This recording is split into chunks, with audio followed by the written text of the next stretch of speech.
Hello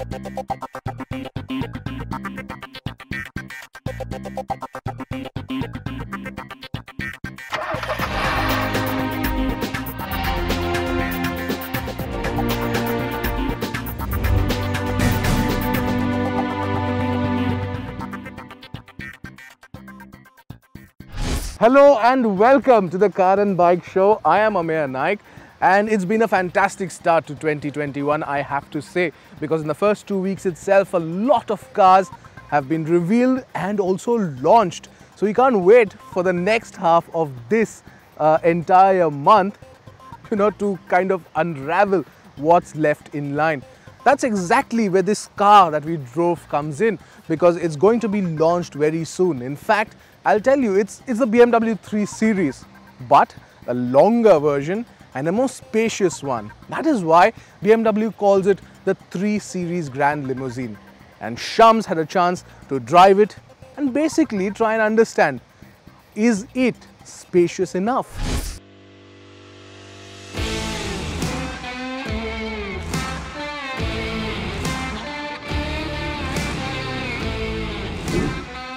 BMW's newest car in the country is an extended form of the 3 Series sedan. It's called the 3 Series Gran Limousine. India is the first right-hand drive market anywhere in the world to get the car, and of course the focus here is on extra space inside the cabin, specifically for people in the rear seat. The 3 Series Gran Limousine has replaced the 3 GT in BMW's India lineup. When compared to the regular 3 Series, its wheelbase is longer by a good 110mm. So how much difference does that extra wheelbase make? Well, a 6 feet tall person like yours truly might just have the perfect answer. The wheelbase of the car is 2961mm, while the overall length is 4819mm, which is also 110mm more than the 3 Series sedan. At 1827mm, it is exactly as wide as the regular sedan, but a height of 1463mm makes it 28mm taller. The car is being launched in luxury and M Sport first edition versions, and what you see here is the former. The long wide bonnet really makes the car look bigger than its rivals. LED headlights with extended features and U-shaped daytime running lights come as standard on the car. The T-shaped air intakes as usual stand out. The good thing is that all the driver-related functions like the start-stop button and the gear lever are placed together in one area, and that surely helps the driver. And this high-quality premium upholstery, one NASCAR, is offered as standard on the car, and it is certainly very premium. And even the 16-speaker 464-watt Harman sound system comes as standard. The 12.3-inch instrument cluster and the 10.25-inch touchscreen give it a futuristic appeal. The latter gets Android Auto and Apple CarPlay compatibility. You also get features like wireless charging, air purifier and a panoramic sunroof. The rear doors are 110mm longer than those of the BMW 3 Series sedan. This means getting in and out of the car is a breeze. According to BMW, this long wheelbase is allowed for an extra 43mm of legroom on the second row. Just look at this, I am getting a lot of space here. Despite the seat being really big and offering great thigh support, and space is not the only good thing here. The redesigned headrests and the armrests make your seating more comfortable, and you also get your own climate control as well as 2 charging points, albeit C-type. It's safe to say that if you're buying this car to sit on the second row, you will not be disappointed. There's plenty of space available here. The car gets a boot space of 480 litres, which looks like a bit of a compromise, especially after the generous second row.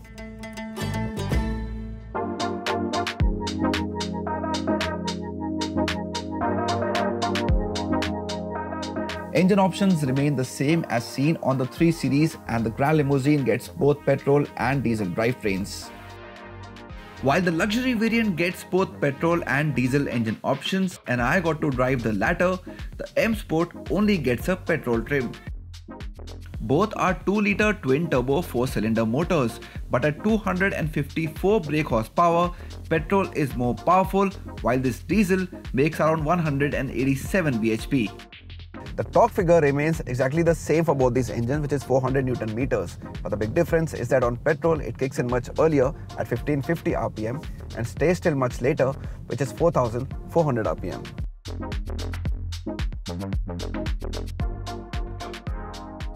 On diesel though, the peak torque is available only between 1750 and 2500 RPM. And on paper, the petrol looks a sweeter deal. It's also quicker off the blocks and does 0 to 100 km per hour in 6.2 seconds, which is 1.4 seconds faster than the diesel. But the good amount of torque and some cool tech means the diesel won't disappoint either in most situations. The 8-speed Steptronic transmission takes data from the car's navigation system and also active cruise control system's radar sensor to get a sense of what lies ahead. For example, if a fast corner is approaching, the car tries to avoid unnecessary gate changes. And even while braking, for example, if there's a car ahead of this car and the speed is required to come down, the downshifts will happen much faster so that engine braking can be used to reduce the speed of the car. There are 4 driving modes here: Eco Pro, Comfort, Sport and Sport Plus. The car also gets BMW launch control function and paddle shifters for those who want to take matters into their own hands. The 3 Series Gran Limousine is actually quite an agile car when it comes to handling. You don't really feel that you're sitting in a car that is taller than the regular 3 Series sedan. And even the suspension does the job quite well. It's not really plush, it's very typical BMW, but still is able to handle the bad patches of the road in a very decent manner. The 3 Series starts at 42.3 lakh rupees ex-showroom for petrol and 47.9 lakh rupees for the diesel variants. Top of the line M Sport is priced at 49.9 lakh rupees. In comparison, this long wheelbase model is expected to be priced between 50 and 54 lakh rupees.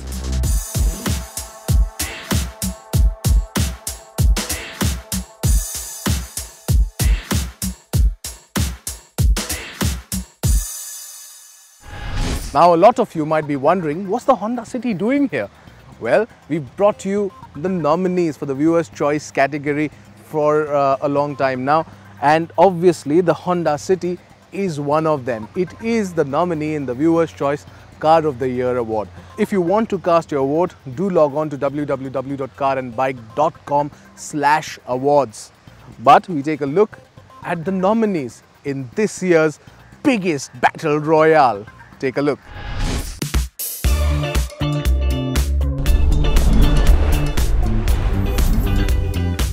In 2020, Honda Cars India launched the latest generation avatar of the City, which takes a major leap compared to the previous gen models. The new City gets an updated front fascia featuring a bold chrome slat on the grille with full LED headlamps, LED daytime running lamps and LED indicators. The rear section too gets a sporty look thanks to the sculpted boot lid and the Z-shaped 3D wraparound LED tail lamps. Inside, the car now offers a more upmarket cabin featuring a light beige interior which helps create more sense of space. It comes with premium leather upholstery and the rear passengers get individual headrests with 3-point seat belts with a foldable center armrest. It also gets an 8-inch infotainment system with Apple CarPlay and Android Auto, and it's India's first car to feature Alexa remote compatibility. It also gets the company's connected car tech, Honda Connect. The car is powered by a pair of BS6 petrol and diesel engines. Both get a 6-speed manual gearbox, but the petrol version also gets an optional CVT automatic transmission.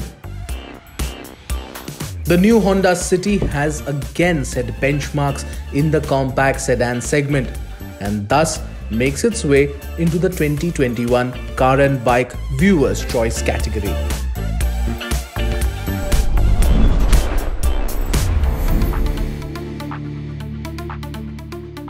The Hero Destiny was the first 125cc scooter from Hero MotoCorp in India, and it is part of our shortlist for the Viewer's Choice Scooter of the Year award.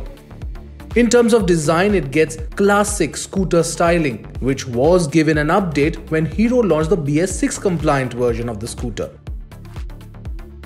The Destiny 125 gets a decent set of features, which include Hero's patented i3S or the idle start-stop system, a part digital, part analog instrument console, USB port, and an integrated braking system or IBS, which is equivalent of combi braking system. The 124.6cc air-cooled fuel-injected engine makes a maximum of 9 brake horsepower and develops a peak torque of 10.4 Newton meters. Hero claims that the acceleration on the scooter has improved by 10%, while the fuel efficiency is higher by 11%.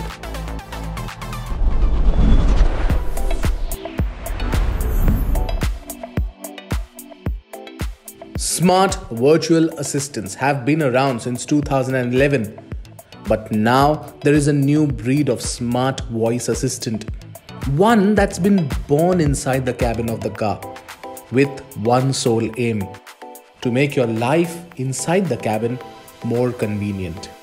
MG Motor India has taken that step with the iSmart virtual assistant on the MG ZS EV.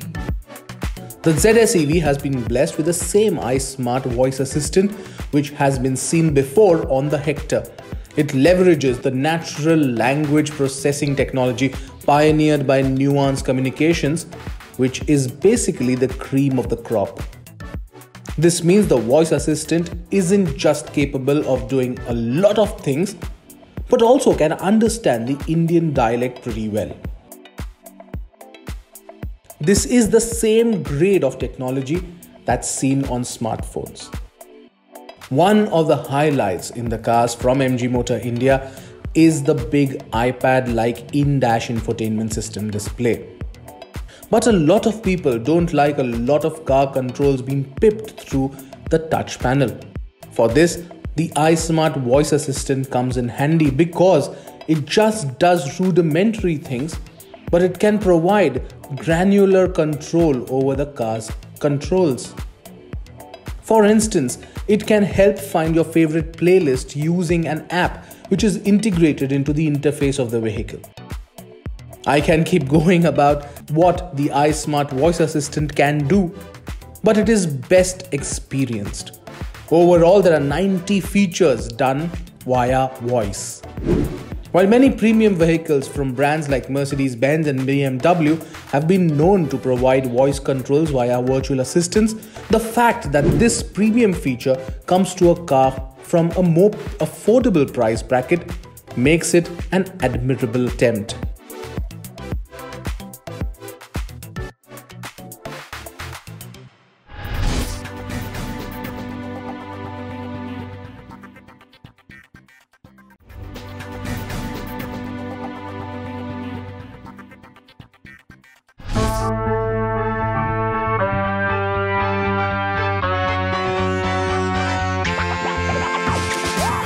"2020 was a tricky year, but Audi did well to roll out a slew of launches which included the Q8, RS Q8, RS7 Sportback, A8L, and its last launch was the Q2, which serves as the entry point for customers buying into the four-ring brand. And building on its launches from last year, the company decided to start 2021 with the proverbial bang in the form of the new Audi A4 Facelift. We got an opportunity to spend some time with the new A4 Sedan and test it.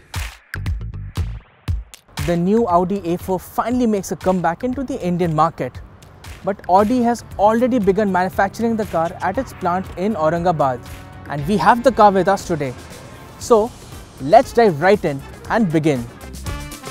Starting off with the design, it is clear that the A4 Facelift is a handsome car.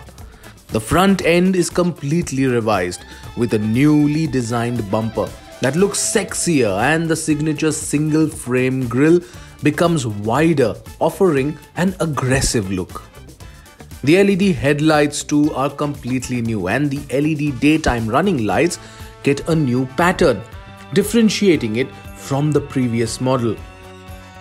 View it in profile and you see that the car is slightly sportier, with all the edges and creases which culminate into the sporty rear section, with redesigned LED tail lights, a new bumper and the strip of chrome joining the lights. The overall sporty design is accentuated by the dual tailpipes. The only thing that could have been better is the design of the 17-inch alloys. They look pale in comparison to the overall look of the car. In terms of safety, the new A4 gets 8 airbags along with ABS as standard. The top spec technology trim also gets auto park assist as standard fitment. The new A4 gets a 2-litre turbo petrol engine under the hood, which makes 187 brake horsepower and 320 Nm of peak torque. The motor is paired to a 7-speed S-tronic gearbox. With the new A4 as well, Audi continues with its no diesel policy, at least for the foreseeable future. The lack of a diesel engine option may dissuade potential customers. One also gets 5 types of setups for the car, which can be engaged via the Audi Drive Select buttons. The driver can choose from efficiency, comfort, dynamic, auto, and an individual setup. The feel of the steering and the engine characteristics vary depending on the setup that is selected. The new A4 definitely offers that shove of torque in the mid-range. The engine itself is refined, yet sporty enough to make your driving experience happy. Give it the beans, and the car does feel that it can do the 0 to 100 km/h sprint in 7.3 seconds. Well, that's what Audi claims. But no, the engine, it is fun and engaging, more importantly, because the 7-speed automatic gearbox is a joy. It is precise and offers seamless shifts. The steering on the A4 does not wow you in terms of feedback, and a little livelier unit could have added to that sporty feel. But then, it does the job well. It is light and convenient at low speeds and weighs up nicely as you increase the speed. The A4 may not feel as engaging as a 3 Series when you chuck it into a corner, but it does the job well. In terms of ride quality, it is slightly stiff, but the likable types. It will keep you comfortable over broken patches of tarmac, unless you hit a bad patch at high speed.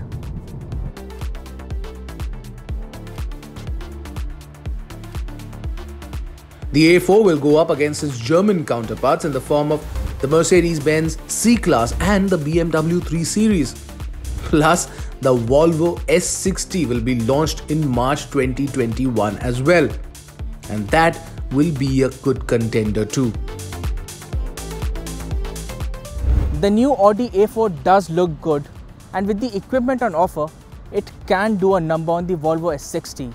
It strikes a balance between performance and comfort, although it will be interesting to see how this car matches up to its rivals in the real world. For now, the Audi A4 Facelift does impress. This is the car which shaped Audi's brand identity in India, and it will continue to be an important car for the company in our market.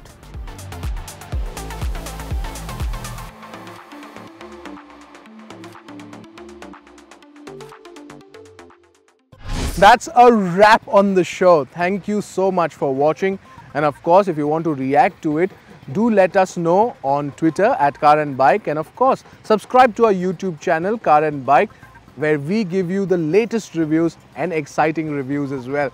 Again, thank you so much for watching. Until next week, till then, be safe, wear your seat belts and always wear your helmets while riding. Thank you again.